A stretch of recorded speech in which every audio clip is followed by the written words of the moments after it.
저는 올해 56세, 지난해 은행 지점장으로 퇴직한 평범한 가장입니다. 제가 오늘 여러분 앞에 서게 된 이유는 참 부끄럽고 창피한 이야기지만 누군가는 꼭 들어야 할 이야기라고 생각해서입니다. 저희 집은 그저 그런 시골 농가였습니다. 대학에 진학할 형편이 되지 않아 20살에 은행에 들어갔고 36년 동안 한결같이 금융 현장에서 일했습니다. 은행에 마지막 출근을 하던 날 나는 스스로에게 말했습니다. 이제 좀 쉬어도 되겠다고요. 20살에 은행에 들어가서 36년을 꼬박 다녔습니다. 과장, 차장을 거쳐 지점장으로 은퇴할 때까지 단 하루도 지각하지 않았고 고객 돈 한 푼 건드린 적 없이 살았습니다. 성실이라는 말이 내 이름 같았습니다. 동료들도 가족도 나도 그렇게 믿고 살았지요. 퇴직할 때 받은 퇴직금과 모아둔 예금, 적금, 청약까지 다 합치니 대략 5억쯤 됐습니다. 아이들 대학 보내느라 허리 휘었던 시절도 있었지만 그때마다 아내가 옆에서 허리띠를 졸라맸습니다. 결국 서울 외곽에 아파트 한 채 남기고 큰아이도 결혼시키고 이제야 조금 숨이 트이더군요. 나는 내가 잘 살아왔다고 생각했습니다. 아내와 아침에 산책을 하고 낮에는 도서관에서 책도 읽고 마을회관에서 바둑도 두고 가끔은 등산을 다니며 옛 친구들과 소주 한 잔 기울이는 평범하고 고요한 나날이었지요. 하지만 그 고요함 속에서도 마음 한편이 텅 빈 듯한 느낌은 계속 남아 있었습니다. 이제 뭐 하지? 퇴직하고 몇 달이 지나니 문득 그런 생각이 들기 시작했습니다.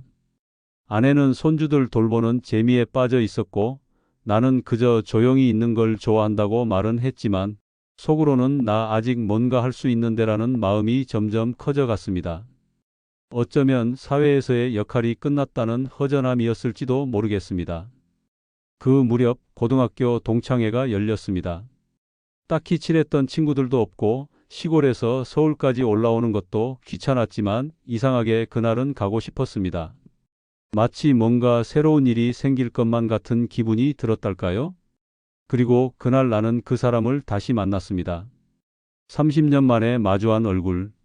웃으며 다가와 내 어깨를 툭 치던 그 사람. 그게 모든 일의 시작이 될 줄은 그땐 몰랐습니다. 그 사람 이름은 정기석이었습니다. 고등학교 시절 반에서 늘 말 많고 활동적인 친구였죠. 공부는 그다지 잘하지 못했지만 사람들과 어울리는 데는 탁월한 재주가 있던 녀석이었습니다. 졸업하고선 연락이 끊겼었는데 동창회에서 그 이름이 다시 들리니 괜히 반가운 마음이 들었습니다. 야, 이호진, 너 진짜 그대로다. 기석이는 활짝 웃으며 내 어깨를 툭 치며 다가왔습니다. 너 진짜 잘 살았구나. 은행 지점장이었다며? 그냥 뭐 운 좋게 버틴 거지. 넌 요즘 어떻게 지내냐? 기석이는 웃으며 말했습니다. 나는 요즘 부동산 쪽 좀 만지지. 그 말에 잠시 마음이 동했습니다. 요즘 부동산 시장이 어렵다고는 해도 그래도 부동산은 망하지 않는다는 인식이 있었으니까요. 그날 저녁 기석이는 내게 술잔을 기울이며 조심스레 말을 꺼냈습니다. 호진아, 너 혹시 지역주택조합 들어봤냐? 처음 듣는 말이었습니다. 아파트 분양 같은 거야? 그렇지. 근데 일반 분양이 아니고 조합원들이 먼저 돈을 모아서 땅 사고 시공사 붙여서 아파트 짓는 방식이야. 일반 분양보다 싸게 입주할 수 있어서 요즘 인기야. 나는 고개를 끄덕이며 들었습니다.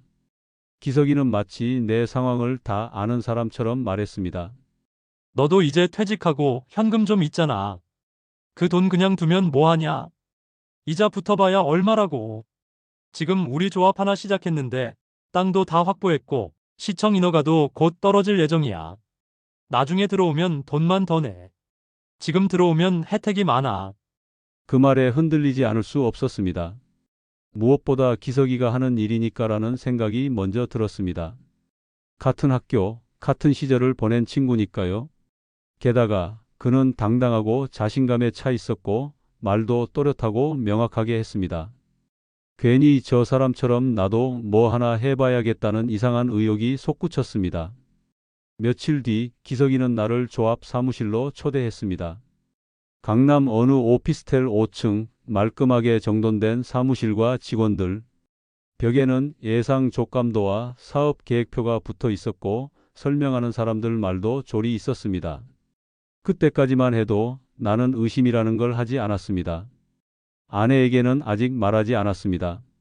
그냥 확실해지면 말하자는 생각이었습니다. 하지만 돌이켜보면 그게 첫 번째 실수였던 겁니다. 조합 사무실을 처음 찾았을 때 나는 솔직히 조금 놀랐습니다. 내가 예상했던 허름한 임시 사무실과는 달랐기 때문입니다. 조합장이란 사람이 나와서 직접 인사를 하고 회의실 안엔 커피 머신에 각종 간식까지 마련돼 있었습니다. 보시다시피 저희는 투명하게 운영됩니다. 사업계획서, 시공예정지, 토지 확보 내역까지 전부 공개하고 있습니다. 그 말대로 파일로 정리된 문서들을 보여주더군요. 토지 계약서 사본, 촉감도, 시공사와의 MOU, 심지어 인허가 진행 상황까지 첨부된 프린트물이 꽤 그럴싸했습니다. 조합장 옆에 앉은 설명 담당자는 나긋하게 말했습니다. 현재 조합원 수는 158명이고요. 앞으로 300명까지만 모집할 예정입니다. 지금 들어오시면 선순위 혜택이 있습니다. 계약금은 5천만 원, 나머지는 단계별로 분납 가능합니다. 기석이는 옆에서 내 등을 툭 치며 말했습니다. 형, 나도 여기에 이미 1억 넣었어. 솔직히 형도 알잖아. 이 동네에 아파트 하나만 생기면 최소 2, 3억은 바로 올라. 그 말에 이상하게 마음이 더 흔들렸습니다. 기석이도 넣었는데 나만 안 하면 손해보는 거 아닐까? 그런 생각이 들기 시작한 겁니다. 며칠을 고민했습니다. 아내에게 말을 꺼낼까 했지만 괜히 걱정부터 앞설 것 같았습니다. 괜히 또 불안하게 만들지 말고 나중에 확실해지면 말하자. 나는 그렇게 나 자신을 설득했습니다. 그리고 계약서에 사인을 했습니다. 계약금 5천만 원. 계좌 이체를 하면서도 손이 조금 떨렸습니다. 하지만 곧 조합원 증서와 명예 확인서를 받자 이상한 안도감이 들더군요. 이젠 나도 투자자구나. 이런 생각이 들었습니다. 평생 월급만 받아온 내가 드디어 돈이 돈을 벌게 하는 세상에 들어선 느낌이었습니다. 그 후 한 달쯤 지났을까요? 조합 사무실에서 연락이 왔습니다. 토지 추가 매입이 필요해져서 조합원분들께 추가 분담금 요청을 드리고 있습니다. 이번 기회에 더 넓은 평형을 선택하실 수도 있고요. 나는 머뭇거렸습니다. 하지만 기석이가 말했습니다. 이건 원래 다 그래. 조합 사업은 중간에 이런 변수 생기면 초기 투자자들이 기회를 잡는 거야. 난 이번에 더 넣으려고. 나는 두 번째로 돈을 넣었습니다. 이번엔 1억이었습니다. 그때까지만 해도 나는 내 결정이 현명하다고 생각했습니다. 조합은 점점 구체화되는 것 같았고 설명회엔 사람도 많았으며 무엇보다도 조합장과 직원들의 태도가 진짜 같았습니다. 그 모든 것이 그럴싸했기 때문에 나는 미처 알아차리지 못했습니다. 그들의 말 속에 숨어 있던 작은 균열들을요. 조합에 두 번째 돈을 넣고 나서부터 나는 이전과 달라진 사람이 되었습니다. 아침에 눈을 뜨면 가장 먼저 조합 커뮤니티를 확인했고 휴대폰에는 주택조합 관련 뉴스 알림을 설정해 뒀습니다. 식사 자리에서도 TV를 보다가도 머릿속에는 항상 공사, 언제 시작하나, 이번 인허가 회의는 어떻게 됐나 생각뿐이었습니다. 그 즈음 아내가 조심스럽게 말을 꺼냈습니다. 요즘 왜 이렇게 예민해졌어? 무슨 일 있어? 나는 괜찮다고 했습니다. 조금 신경 쓰는 일이 있어서 그래. 괜찮아. 다 잘 될 거야. 하지만 잘 되지 않았습니다. 생각보다 사업 진척이 느렸습니다. 시청 허가가 지연된다는 통보가 왔고 조합에서는 통상적인 절차일 뿐이라며 진정시키는 공문을 올렸습니다. 그 와중에도 또 한 번의 추가 분담금 요청이 왔습니다. 이유는 토지 보상과 인상으로 인한 예산 초과. 그때 아내가 알게 됐습니다. 계좌를 확인하고 나서 저녁 식탁에서 조용히 말했습니다. 호진 씨, 당신 뭐에 이렇게 큰 돈을 넣은 거야? 나는 그제야 처음으로 모든 이야기를 꺼냈습니다. 기석이, 조합, 사업계획, 그리고 수익 전망까지. 아내는 한참을 듣고 있다가 이렇게 말했습니다. 그 사람 믿을 만한 사람이야? 동창이야. 고등학교 친구라고. 나처럼 성실한 사람이야. 아내는 조용히 고개를 저었습니다. 그건 당신 생각이지. 확실한 증거 있어? 그날 밤 나는 오래도록 잠을 이루지 못했습니다. 내가 지금 잘못된 길을 걷고 있는 건 아닌가? 그런데도 이상하게 이제 와서 멈출 수 없다는 생각이 앞섰습니다. 이미 1억 5천이 들어간 상태였습니다. 여기서 그만두면 다 날리는 거라 생각했습니다. 그러다 어느 날 조합에서 또 연락이 왔습니다. 추가 분담금 요청 건입니다. 이번이 마지막입니다. 나는 머뭇거렸습니다. 그런데 기석이가 전화를 했습니다. 형, 이거 이번에 못 넣으면 아예 빠지게 돼. 나도 대출 받아서 넣었어. 이건 진짜 마지막이야. 끝나면 바로 착공 들어가. 그 말 한마디가 결정적이었습니다. 나도 은행에서 대출을 받았습니다. 30년 동안 일하며 가장 멀리했던 빚이라는 단어를 노후에 다시 마주하게 될 줄은 몰랐습니다. 그렇게 총 2억 5천, 내 자산의 절반 이상이 그 조합으로 들어갔습니다. 하지만 결과는 아무것도 돌아오지 않았습니다. 계속되는 공문, 인허가 연기, 토지 사용권 분쟁, 조합 내부 감사 진행 중. 어느 날은 사무실에 전화해도 아무도 받지 않았습니다. 문득 불안한 예감이 들었습니다. 그래서 조합 사무실을 직접 찾아갔습니다. 그곳엔 아무도 없었습니다. 불 꺼진 사무실, 벽에 붙은 종이 한 장. 운영상의 문제로 임시 휴무합니다. 그걸 본 순간 나는 알아버렸습니다. 내가 무언가 돌이킬 수 없는 일을 저질렀다는 걸요. 조합 사무실이 텅 빈 채로 닫혀 있던 그날, 나는 처음으로 정말 무서워졌습니다. 그동안 계속해서 나를 안심시키던 조합 공문들, 조합장의 말투, 기석이의 장담, 그 모든 것이 머릿속에서 떠나지 않았습니다. 그게 다 거짓말이었다는 생각이 현실보다도 더 두려웠습니다. 그 길로 기석이에게 전화를 걸었습니다. 계속해서 울리기만 할 뿐 받질 않았습니다. 문자를 보내도 읽지도 않았습니다. 몇 날 며칠을 그렇게 기다렸습니다. 하지만 그는 끝내 연락이 오지 않았습니다. 나는 믿고 싶지 않았습니다. 설마 기석이가 날 속였을까? 설마 진짜 사기였을까? 하지만 현실은 잔인했습니다. 조합 피해자들이 모인 온라인 카페에서 나는 낯익은 이름을 보게 되었습니다.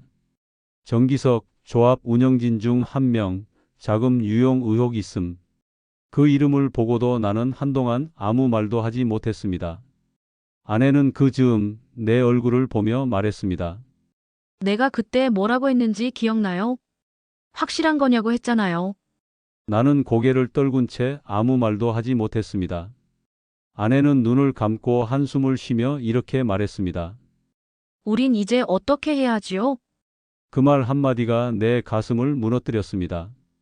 왜 그 말을 무시했을까? 그때 아내가 말렸을 때 왜 한 번만이라도 더 확인하지 않았을까? 내가 했던 선택은 단순한 투자 실패가 아니었습니다. 그건 가정을 무너뜨리는 결정이었습니다.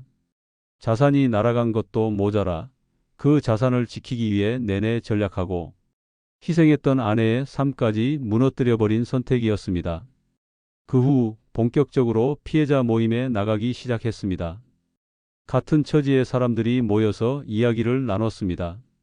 누구는 전세금을 몽땅 날렸고 누구는 친정엄마 돈까지 끌어왔다고 했습니다. 모두들 공통점이 하나 있었습니다. 처음엔 믿을 수밖에 없었다.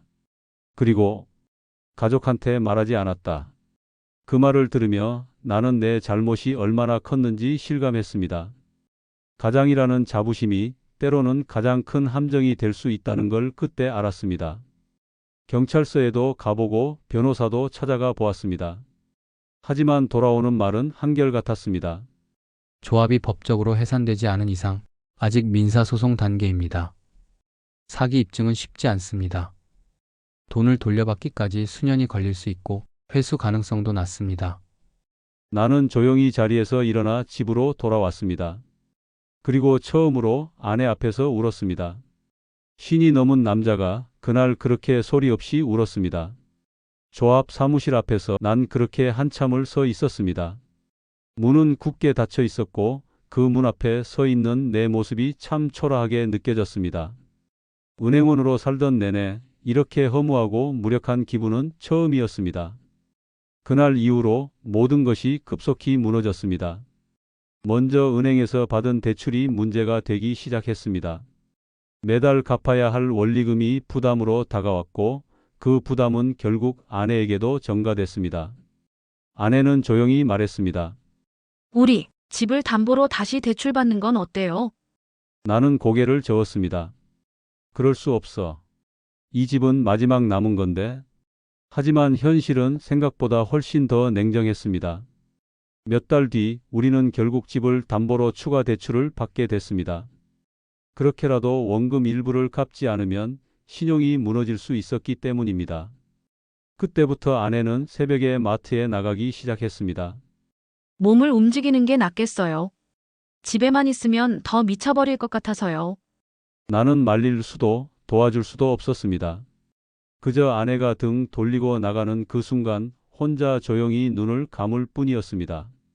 그리고 나도 일을 구하기 시작했습니다. 경비원 자리가 났다는 이웃의 말에 주저없이 지원서를 냈습니다.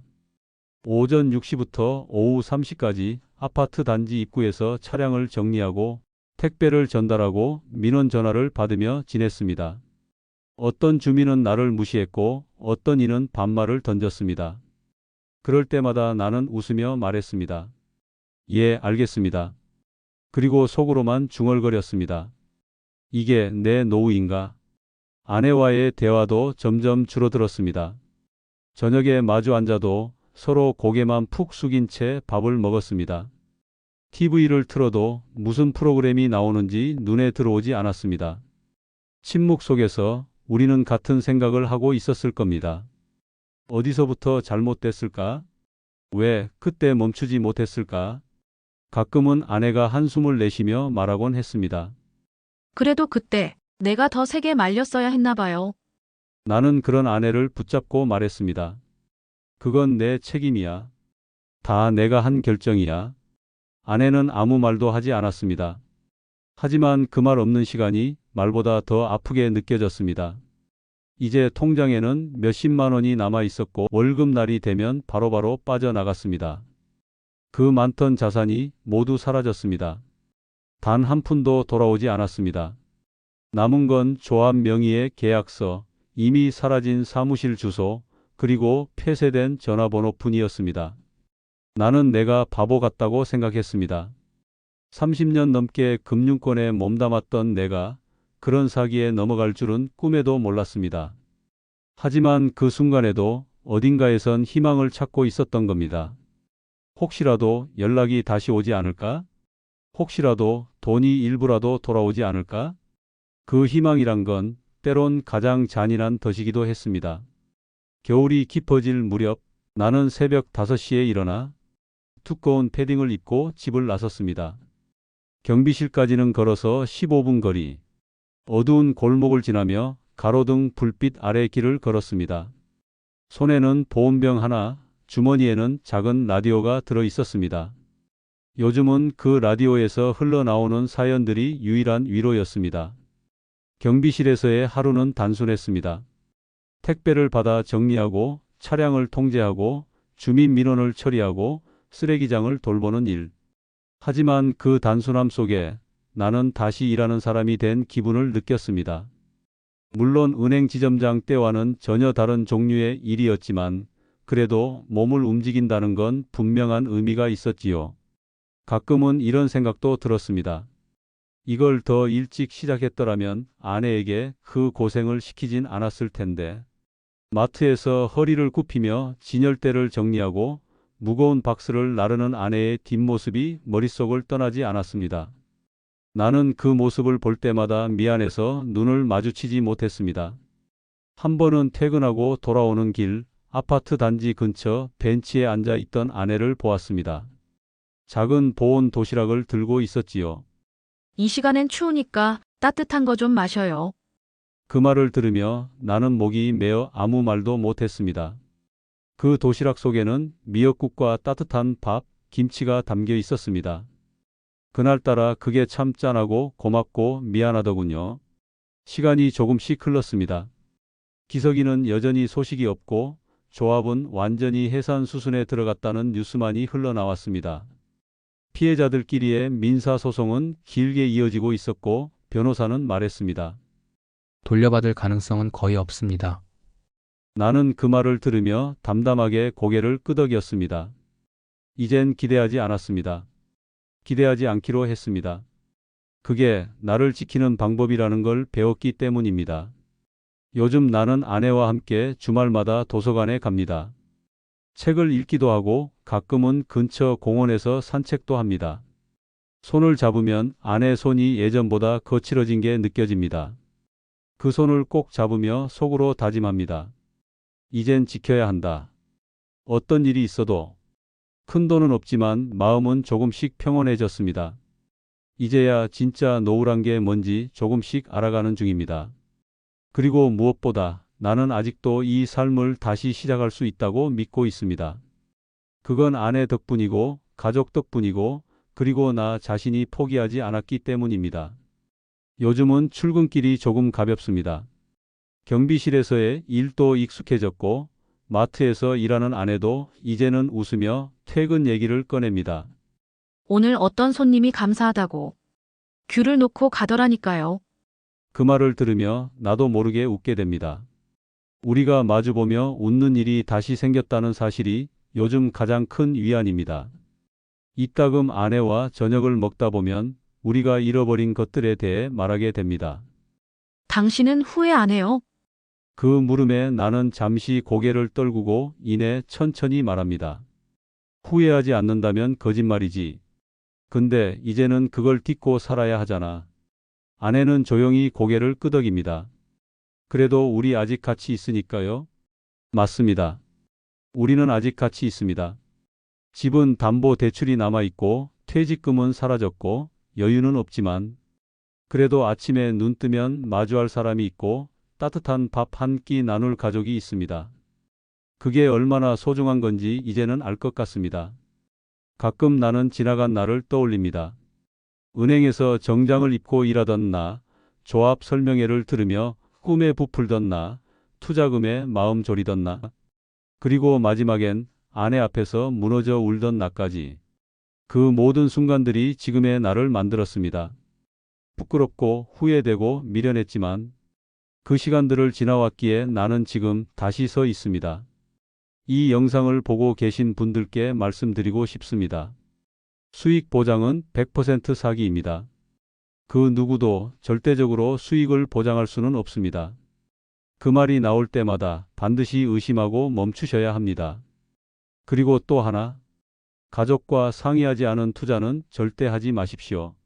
함께 늙어갈 사람, 함께 울고 웃을 사람과 먼저 이야기하십시오. 내가 무너지면 나만 무너지는 게 아니라는 걸 저는 뼈저리게 배웠습니다. 마지막으로 꼭 전하고 싶은 말이 있습니다. 지금 곁에 있는 작은 행복이 진짜 자산입니다. 마주 앉아 나누는 밥 한 끼, 손을 잡고 걷는 산책길, 소소한 일상의 웃음들.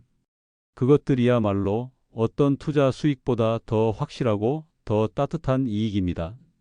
지금도 어딘가에서 확실하다는 말에 흔들리고 있는 누군가가 있다면 부디 이 이야기를 떠올려 주세요. 저처럼 너무 늦기 전에요. 오늘 제 이야기가 도움이 되셨다면 구독과 좋아요를 눌러주세요. 그리고 이 영상을 주위 분들에게 알려주세요. 끝까지 시청해 주셔서 감사합니다. 행복하세요.